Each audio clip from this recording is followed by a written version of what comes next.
¿Qué tal? Muy buenas tardes, bienvenidas y bienvenidos a otra transmisión más del programa Cuida tu Salud Mental. Como cada jueves reunimos a expertos y expertas de diversos temas y hoy en particular traemos un tema muy interesante.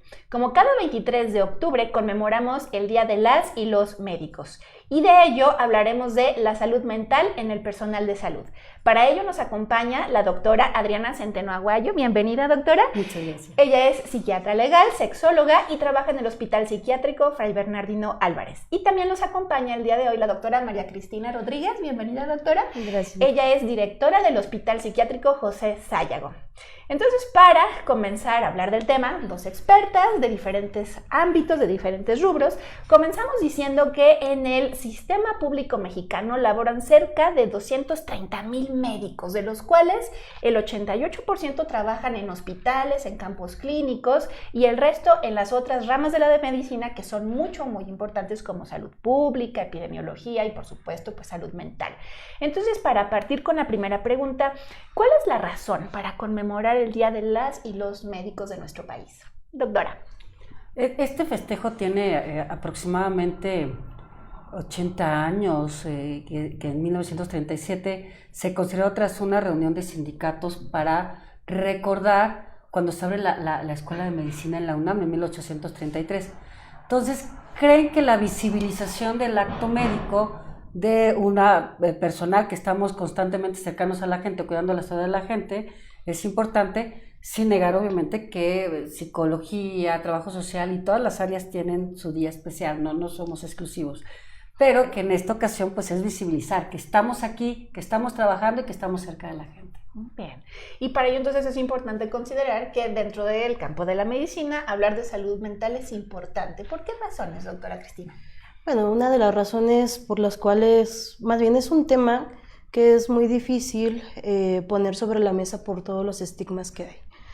Entonces, si lo aborda el especialista, y no me refiero exclusivamente a los médicos psiquiatras o en general personal que sí es experto en salud mental, la razón más importante es esa, ponerlo sobre la mesa, poner el tema sobre la mesa, lo principal. Bien, y esto nos lleva a la reflexión siguiente, que es, nosotros como médicas o como médicos tenemos que tratar a un paciente, principalmente de la patología o del campo orgánico, pero no podemos dejar a un lado la cuestión emocional, la cuestión incluso de sus pensamientos, de sus conductas, etc.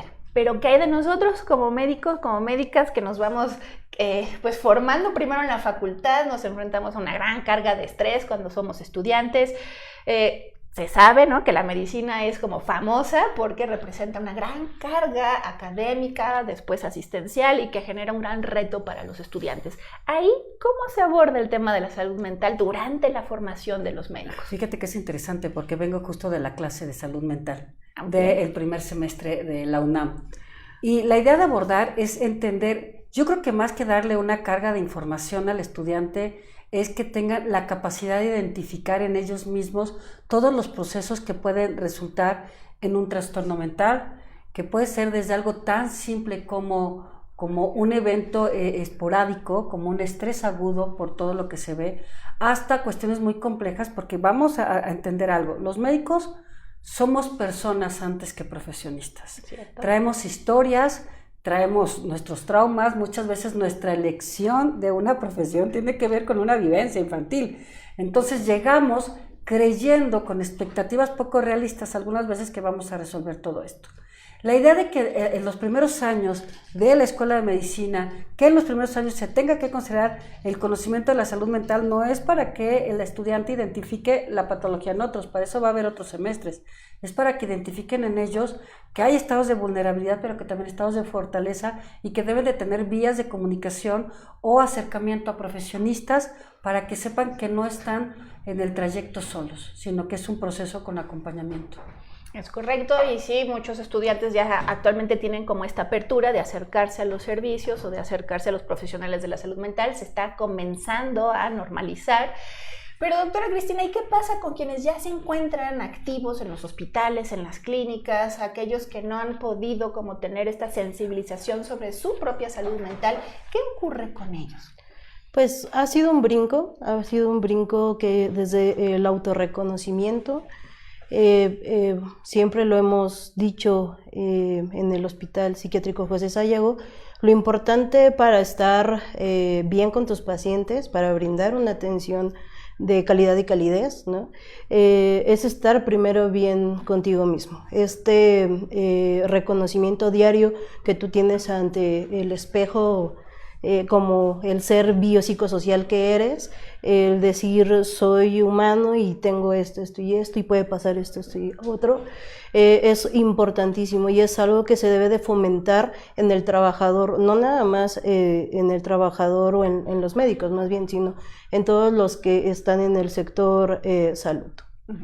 Es correcto, y una de las principales implicaciones es que nosotros, al ser seres humanos, como ya lo comentaba la doctora Centeno, tenemos altibajos, tenemos nuestros propios problemas. Hacernos cargo de ellos forma parte de nuestra responsabilidad, porque de alguna forma repercute durante la interacción con un otro que se acerca a pedir ayuda, a resolver los problemas, como en este caso son los pacientes. Doctora Centeno, para usted, ¿cuáles serían los principales factores de riesgo con los que los médicos y médicas en general se ven enfrentados como estas condiciones de vulnerabilidad para su salud mental? Vamos, yo creo que hay muchas cosas. Pensemos en lo global, como dice la doctora, o sea, las instituciones.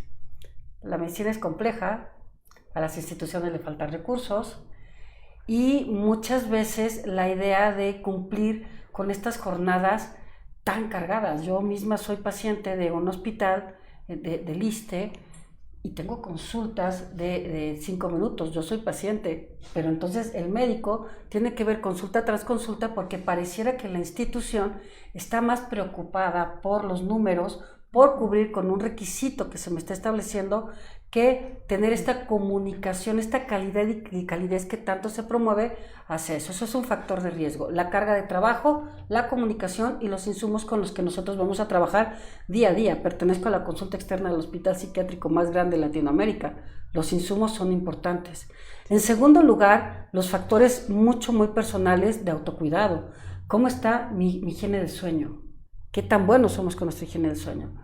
¿Hacemos ejercicio? ¿Tenemos una buena comunicación con nuestros familiares? ¿A nuestra red de apoyo está bien, está establecida? ¿Somos capaces de identificar estos factores? Lo siguiente que vamos a encontrar son los factores biológicos que podemos traer nosotros de base, que pueden implicar, por ejemplo, si ya tenemos algún problema de salud, si nosotros ya tenemos alguna cuestión de una diabetes, una hipertensión, algo metabólico, evidentemente van a ser factores de riesgo para que nosotros tengamos mayor posibilidad de recaer en una cuestión de factores, tener la oportunidad de identificar nuestros elementos.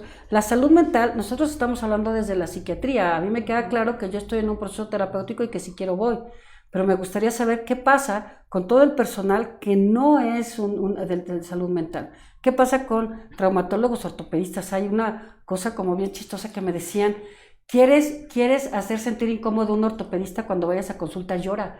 El ortopedista no sabe qué hacer con el llanto. Como un dato de que el llanto es un elemento de salud mental con lo que no puedo hablar. Más allá de algunos factores psicosociales en los que nos hemos visto los médicos influidos, como la idea de la omnipresencia, omnipotencia y omnisciencia. Y entonces yo puedo estar en un día importante como un 24 de diciembre o un 25 de diciembre, estando con la familia y al mismo tiempo con mis pacientes. Y es que si los médicos no comen, tienen tiempo, y no somos superhéroes. Creo que el primer factor que tenemos que entender es que no somos superhéroes, y creo que la pandemia nos dejó claro cuando de pronto aparecían 400 memes con médicos y capas. No somos. Estuvo borneteada mucha de la población, estuvo muy cansada y terminó en detrimento de su salud mental, de su salud física y de su salud social, porque hubo muchas rupturas. Entonces los factores de riesgo tienen que ver con hacer un equilibrio inteligente, totalmente equitativo de todo lo que pasa con mi entorno psicosocial, como dice la doctora. Es correcto, y rescatando unos puntos a consideración, los médicos tendríamos que estar formadas y formados en toda nuestra carrera a tratar al paciente de manera integral, incluyendo nuestra parte de responsabilidad con lo que nos va sucediendo a nosotros. Se sabe que incluso por especialidades hay mayor o menor carga de estrés, o sea, es una carrera demandante, pero incluso dentro de toda la diversidad de especialidades hay quienes jornadas nocturnas, terapia intensiva, anestesiología. Nosotros también, los propios psiquiatras, tenemos como diferentes elementos que nos enfrentan a un estrés o nos enfrentan a una tarea cargada de retos y de riesgos, ¿no? Pero algo interesante es que ya hay estudios en Estados Unidos, por ejemplo, que señalan que según el campo de especialidad pueden ser mayor el riesgo a determinadas patologías, ya sea depresión, ansiedad o consumo de sustancias. Es una realidad que se necesita estudiar a mayor profundidad, aquí en México. Y otro de los conceptos importantes que estaba comentando la doctora es, si me llega el paciente con una gran carga emocional o un problema de conducta o un problema afectivo, y si yo no tengo experiencia en salud mental, entonces cierro la puerta, bateo al paciente y no me hago cargo de esa parte que también forma parte de su salud integral.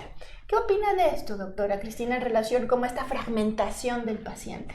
Es muy cierto porque de pronto dividimos y decimos que, o creemos más bien, que el cerebro no tiene derecho a enfermarse, ¿no? O sea, nada más los que tienen el derecho es el páncreas, el hígado, los huesos y demás, ¿no? Entonces, cuando adoptamos mucho esta postura, pues sí empezamos a cerrar poco a poquito las puertas. Si nuestros pacientes ya han brincado muchos obstáculos, ¿por qué nosotros también somos un obstáculo más cuando ya llegaron a tocar tu puerta?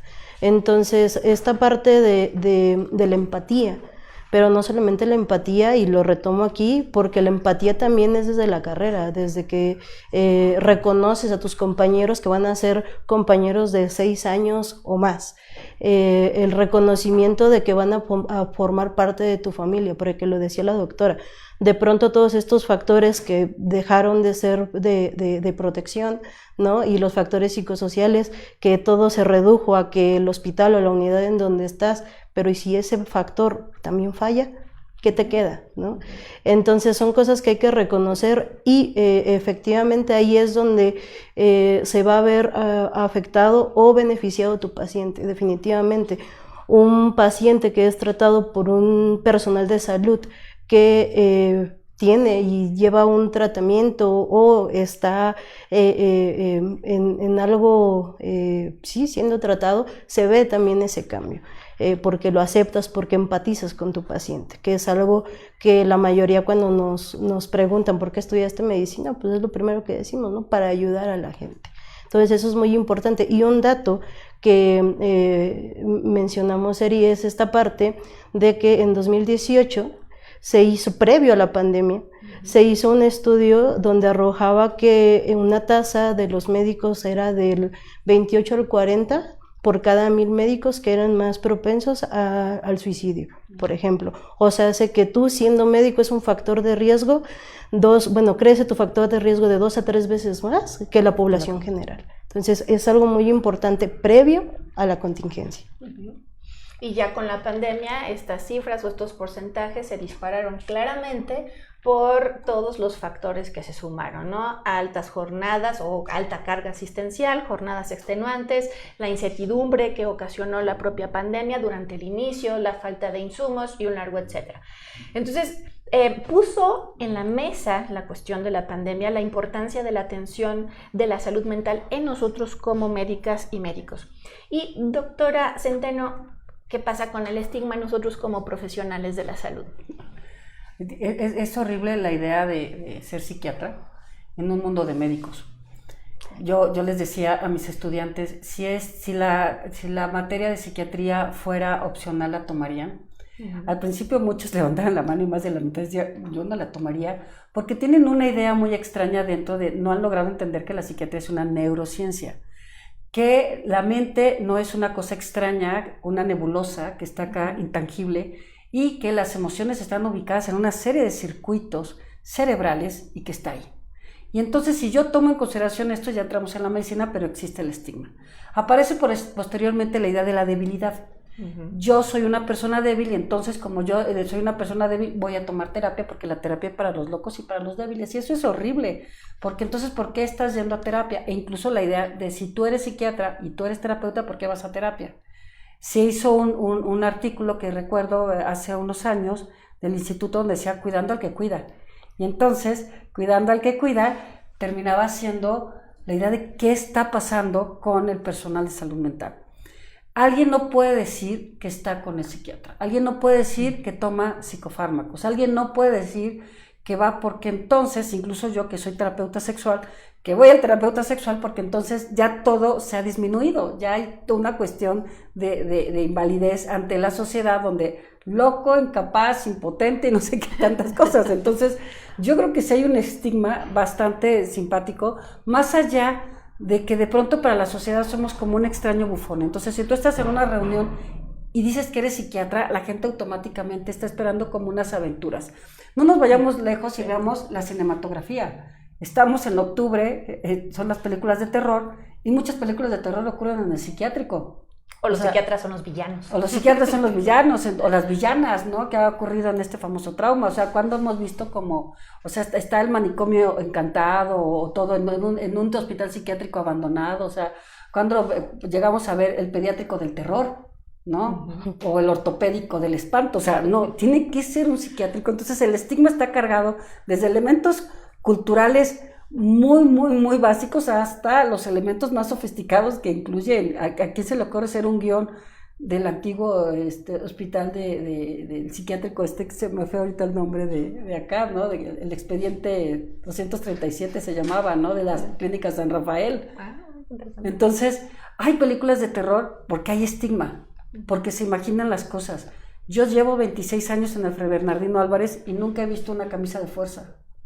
Si nosotros hablamos de la terapia electroconvulsiva, la cosa parece medieval sin entender todo el concepto.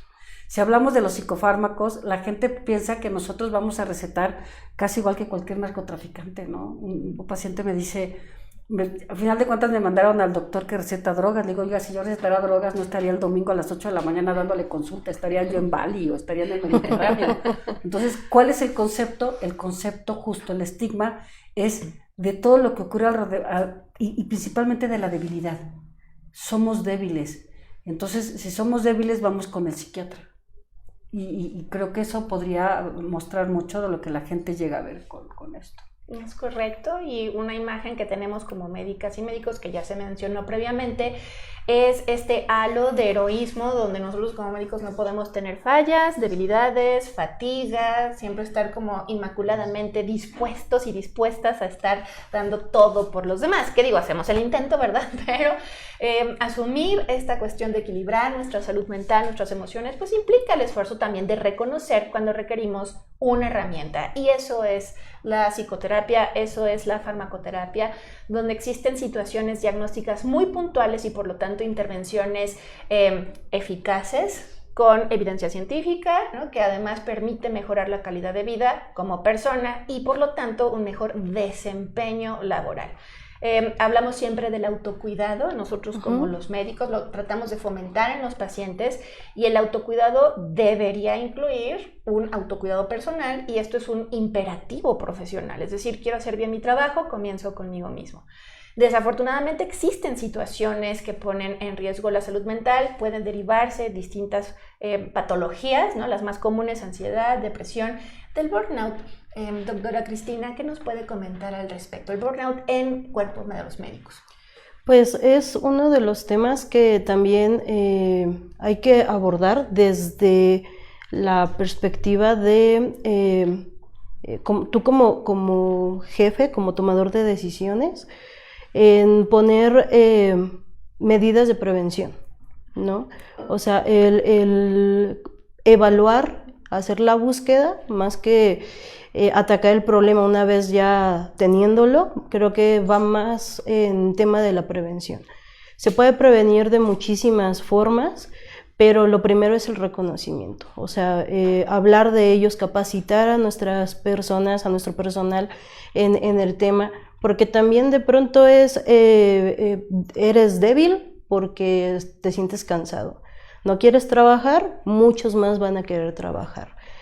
no quieres hacer esto, no te preocupes, alguien más lo va a hacer por ti, ¿no? Entonces, este tipo de situaciones que también hay que hablarlas y hay que saber escuchar también a tu personal. Hay que saber ver a tu personal. Algo que siempre les he dicho también ahí es, lo primero y lo más importante son ustedes. Si ustedes están bien, su trabajo va a estar bien. Si su familia está bien, ustedes van a estar bien, su trabajo va a salir solito, ¿no? Entonces es este tema de apoyo, de escucha, porque es muy importante empezar por ahí. Es correcto y comparto también ese punto de vista. Y doctora Adriana, para estos médicos que por momentos ya se automedican, consumen sustancias, empiezan a tener síntomas depresivos, ¿tendrá algún impacto en su ejercicio clínico? Pero supuesto. O sea, la idea de la automedicación hay que tener cuidado. A mí me parece como bastante simpático la forma, que no tendría que ser la palabra, la forma en la que se automedican. Y evidentemente seleccionan el medicamento de moda. Si nos va bien, se toman algún antidepresivo que tiene acceso, sin entender que cada antidepresivo tiene una función específica para depresiones de diferentes características, grupos de edad y etc. Después de esto, ¿por qué no quieren? La utilización de medicamento controlado tipo benzodiazepinas. Estamos abriendo la puerta a drogas duras, por así llamarlo. Tenemos incluso la facilitación que hay en el caso de anestesiólogos y de psiquiatras para la utilización de este tipo de fármacos. Ya que hay este acceso, después aparece ciertos fenómenos en donde la idea es que son inocuas. Entonces el consumo de cannabis o el consumo de hongos o el consumo de peyote o el consumo bajo la idea de que son inocuas porque son naturales, ¿no? Entonces, vamos, un huracán también es natural y lastima a la gente. O sea, por favor, estamos viendo las situaciones. Después de esto, en esta idea de yo lo puedo controlar. Cuando hay este fenómeno de la adicción que se vuelve como aparentemente recreativo, que yo creo que yo le puedo preguntar a la gente, le puedo preguntar a algún colega, le puedo preguntar a algún compañero, ¿qué te da la sustancia que no te da la vida? Y creo que tendríamos nosotros que empezar en ese discurso. La sustancia está buscando algo. Si ya tienes burnout, y lo vemos por ejemplo en estos fenómenos de la despersonalización, la gente a veces dice es que son fríos los doctores, es que no son empáticos, es que les vale cacahuate, ese discurso y ese meme de por mí comes, yo te mantengo con mis impuestos. Entonces el cinismo no tiene que ver más que con el desgaste. Ya intenté, ya hablé, ya dialogué, ya me acerqué, no se resolvió el conflicto, no hay manera. Lo que dice la doctora Cristina es increíble porque dicen, sí es cierto, no eres indispensable, tú te mueres hoy y mañana tu puesto ya tiene un lugar. Y entonces, esa sensación de que mi trabajo no sirve y que no va a tener ningún tipo de impacto. Si después de ofrecerle a esta profesión que el bien universal que cuida es la vida, que es lo que hablamos de los derechos humanos, si es el bien universal y de pronto me doy cuenta que ya desgasté a la familia, que ya desgasté a la pareja, que ya desgasté a los amigos, que yo ya no puedo salir, entonces ¿qué me queda? El consumo de sustancias. Pareciera que la sustancia va a ser la amiga que no me va a abandonar, que va a ser la pareja que no me va a abandonar, que me va a dar estados de placer y de felicidad, que incluso ya no es el vínculo estar platicando con alguien o tener una actividad sexual satisfactoria con mi pareja, sino el consumo de sustancia me está dando en ese pequeño espacio, en ese pequeño momento, esa sensación de bienestar, que es la palabra que nosotros buscamos con la salud mental, así como la cardíaca, la gastrointestinal, la renal, la ortopédica. La mental también busca un bienestar. Yo quiero estar bien porque me la quiero pasar bien. ¿Qué me va a dar la satisfacción? Yo puedo tener la salud física del cuello para abajo perfecta y si la mental no está bien, aunque me sirva la maquinaria, no estoy teniendo la capacidad de disfrutar. Por eso la gente opta luego por drogas, está buscando pequeños espacios donde yo me sienta bien, por más que crean que la puedan manejar, no la pueden manejar. Ese nada más es un discurso omnipotente y que sí tenemos que cuidar, porque entonces me puedo imaginar que alguien bajo los efectos de la sustancia, cuál va a ser su habilidad quirúrgica, cuál va a ser su capacidad de dar un diagnóstico preciso o de estar en el momento en el que yo quiero estar. O sea, yo puedo estar, por ejemplo, dando una consulta, dando una conferencia, dando algo totalmente bajo los efectos del alcohol o los efectos de la droga, y evidentemente en mi fantasía creo que soy tan fantástico como Brad Pitt en una película, pero pues más bien pues me veo de una manera deplorable y deprimente. Entonces representa un serio problema de salud, esto es un hecho, hay que crear sensibilidad, hay que crear conciencia y sobre todo romper el estigma para que en aquellos colegas que empiezan a tener este tipo de situaciones puedan hacer algo al respecto. Pues bien, es un tema muy interesante, vamos a dar ahora inicio a la parte de las preguntas que nos hace la audiencia. Muchas gracias a todos los centros comunitarios de distintas partes de la República que se enlazan en este live, que comparten sus inquietudes, que cada jueves están pendientes de nuestras transmisiones. La primera pregunta, sí, apareció y ya, dice, ¿qué iniciativas se tienen para cuidar la salud mental de médicas y médicos? ¿Qué hacen ustedes para cuidarse? Entonces, son dos preguntas. Le preguntaría a la doctora Cristina sobre las iniciativas y a la doctora Adriana sobre esta parte del cuidado. Bueno, las iniciativas en los campos laborales, nosotros en el Hospital Psiquiátrico José Sayego, ahorita contamos con un servicio que se llama Salud Mental Comunitaria. Es esta parte de que el hospital psiquiátrico se acerca a la comunidad tanto para hacer la promoción, la prevención, el diagnóstico y también la rehabilitación, ¿no? Desde la comunidad. Adentro de en este punto también hemos involucrado a los médicos, ¿no? Y al interior del hospital hacemos actividades recreativas, o sea, hemos tenido desde juegos, ¿no? Ahí entre los mismos compañeros. En este mes de octubre-noviembre hacemos actividades como ofrendas. En cada uno de los servicios se colocan ofrendas y ellos participan para, para ver cuáles son las mejores ofrendas, un poco de competitividad. En el mes de diciembre pues empezamos también con otro tipo de actividades y hacemos mucho la promoción del autocuidado ahí mismo. El Instituto de Salud del Estado de México tiene iniciativas como cuestionarios, se hacen detecciones al interior del personal. Esto fue también a raíz de la contingencia. Se ha venido trabajando, creo que la Secretaría de Salud del Estado ha prestado mucha atención en el tema de salud mental. Se empezaba a hablar de salud mental antes de la contingencia, fue el boom durante la contingencia y este boom lo hemos tratado de mantener desde entonces. Y estamos tomando un papel protagónico en este sentido también los hospitales psiquiátricos. Nuestros residentes son prioridad, nuestros internos son prioridad, nuestro personal de servicio social, sea médico, sea de enfermería, sea de cualquiera de las áreas de la salud, es prioridad. El personal administrativo, que es algo de lo que también hay que hablar, es prioridad. Entonces, salud mental, pues sí, lo estamos poniendo en la mesa, estamos hablando y estamos siendo parte de la red. Muchas gracias, doctora. Y, pues, ¿qué se hace para cuidar al médico que ya decía la doctora? Si hay iniciativas, si hay posibilidades, pues ahí están los centros comunitarios de salud mental, se encuentran en toda la República, estamos los hospitales psiquiátricos, si somos derechohabientes, los servicios hay.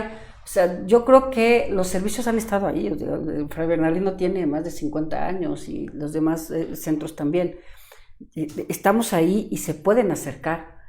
Yo creo que el problema es que si seguimos con la cuestión del estigma, no va a pasar. A mí me preocuparía un elemento con esta pregunta, es ¿qué hacen ustedes? Y nosotros estamos proyectando el conflicto como si el conflicto sería que la institución o que los psiquiatras tengamos que hacer algo. Estamos en un webinar hablando de salud mental y se hacen los jueves. Entonces, ¿qué hacemos para mover la salud mental? Pues aquí están los programas. Lo siguiente, tal vez no nos toque tan directo a nosotros. ¿Qué pasaría? Que yo debo de tener conciencia y que debo de identificar cuáles son los centros de atención de salud mental más cercano a mi domicilio e ir y contárselo a quien más confianza me genere, ¿no? A lo mejor ahí mismo yo veo con qué psiquiatra me siento cómodo, cómoda, si hay personal de psicología, cuál es mi conflicto y cuál es el abordaje que yo tengo que tener. ¿Qué hacemos? Las personas que cuidamos la salud mental estamos ahí en las instituciones públicas esperando recibirlos y que estén con nosotros. Bien, y siempre desde el margen del respeto, de la confidencialidad y una cosa también importante, trabajo interdisciplinario.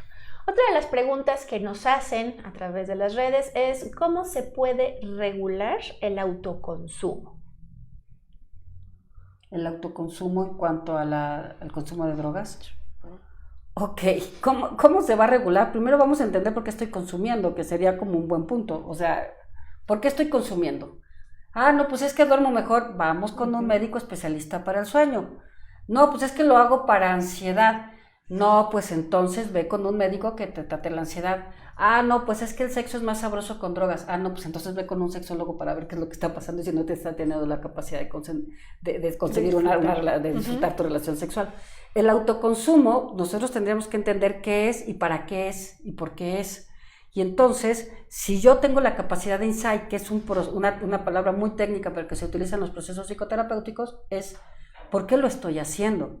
Y el por qué me va a llevar a tener un autocontrol. Y el autocontrol, estamos en el consumo de drogas, estamos en el consumo de alimentos, de carbohidratos, la obesidad, que no hablamos también como de pronto, estamos hablando nosotros de salud y estamos con la garnacha, el chilaquilo, el refresco de cola al lado, ¿no? Entonces estamos hablando del autocuidado también ahí.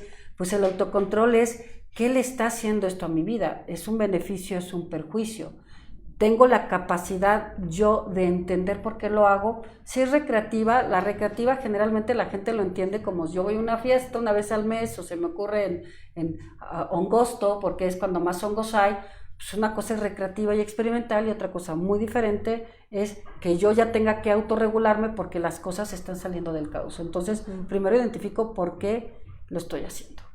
Y bueno, para complementar, es muy importante que tengamos el reconocimiento de que necesitamos a lo mejor la ayuda, porque como ya lo hemos dicho, no somos superhéroes, entonces en esta parte del reconocimiento de pues lo necesito, y hay muchos expertos, decíamos, si a alguien con algún trastorno mental o neurológico le cuesta trabajo tocar una puerta, a quien tiene el trastorno del consumo de la sustancia, si hablamos específicamente de ese autoconsumo, pues le cuesta 10 veces más, ¿no?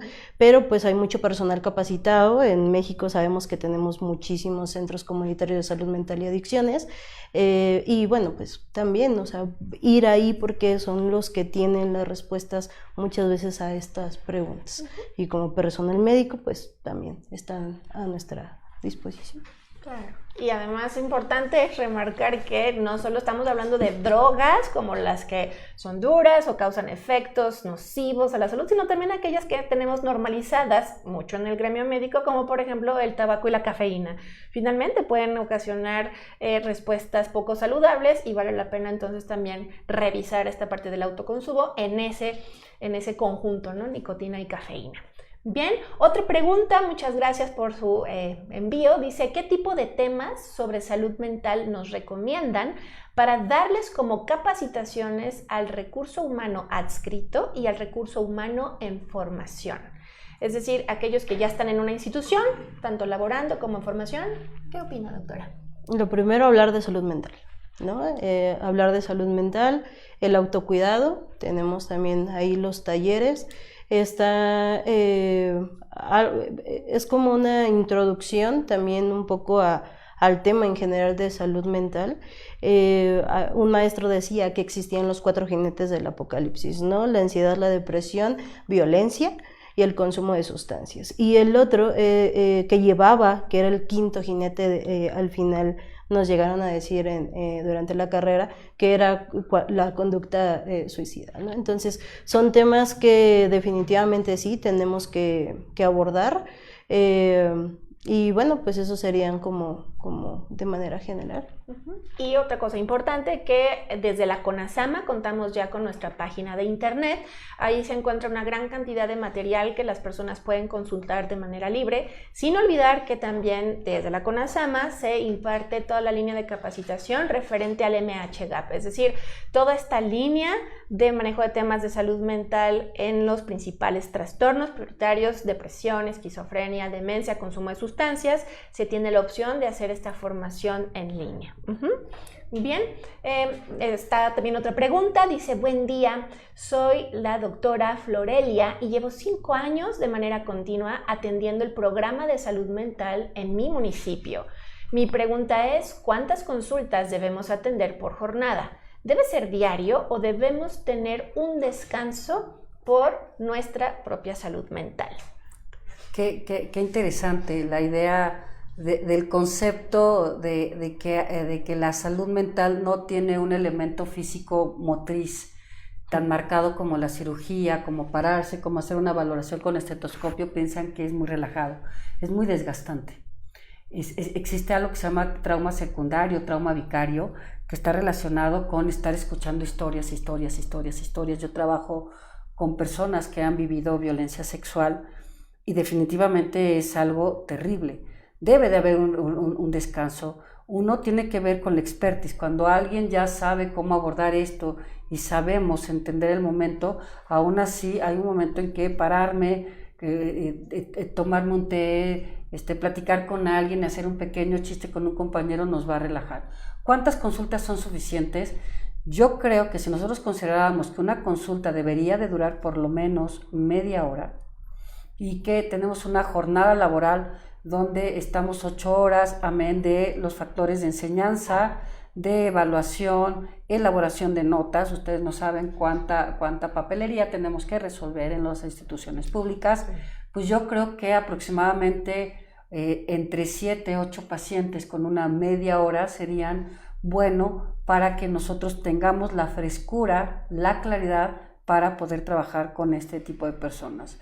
Si consideramos que es en el municipio, que no es una persona que ha recibido esta instrucción a nivel de una especialidad, definitivamente yo consideraría que estar mezclando y que tal vez ver aproximadamente entre 3 personas, si no se es un personal capacitado en salud mental específicamente, me parece suficiente mezclado con el resto de los pacientes. Es decir, crear una agenda variada, con pausas, y que ese médico responsable pueda tener su propio espacio terapéutico, porque sí, se retienen muchas historias, muchas impresiones o muchas emociones de los pacientes, y mantener la salud mental implica, insisto, el autocuidado. Pues bien, ya se nos concluyó el tiempo del programa, ha sido algo como muy interesante. Gracias por sus aportaciones, las experiencias de las doctoras aquí presentes. Y para ir finalizando, algunas palabras finales, doctora Cristina, que nos quiera compartir. Sí, bueno, pues muchas gracias por la invitación, muchas gracias a CONASAMA, muchas gracias a todos los que nos están viendo y pues bueno, hay que cuidar nuestra salud mental. Bien, doctora Adriana, ¿un mensaje? Muchas gracias a la doctora Erika, a CONASAMA. Yo creo que lo platicaba con residentes hoy por la mañana. Yo creo que tenemos que empezar a tener una visión más simétrica y más horizontal con nuestros pacientes. Los grados de responsabilidad para evitar cargas es de ambos lados. La responsabilidad del paciente de cuidarse y nosotros de hacer diagnósticos y saber cuáles son nuestros límites. Es muy interesante, es hermosa esta profesión. Yo no la cambiaría, volvería a nacer y la volvería a hacer, pero definitivamente no somos superhéroes. Somos profesionistas. Tenemos debilidades, tenemos potencialidades, tenemos que lograrlo y quitarnos esa omnipotencia y esa omnipresencia, porque necesitamos espacios que nos hagan humanos y que no nos vuelvan personas inhumanas o máquinas. Muchas gracias. Muchas gracias, gracias por su presencia. Y pues para concluir, los esperamos en la siguiente transmisión, próximo jueves. Cuida tu salud mental. No se les olvide también que contamos con la línea de la vida, 800-911-2000. Excelente tarde a todas y todos y hasta la próxima. ¿Crees que alguien está en peligro de suicidio? Aunque a veces nos resulte incómodo hablar del tema, debemos saber que 9 de cada 10 personas que tienen pensamientos suicidas lo expresan con palabras, cambios de conducta y gestos. Ponga señales y escuchemos sin juzgar. Demos nuestro apoyo y busquemos ayuda profesional. El silencio no es opción. Dialoguemos. Toma la línea de la vida y llama al 800-911-2000. Juntos, NADIC de México.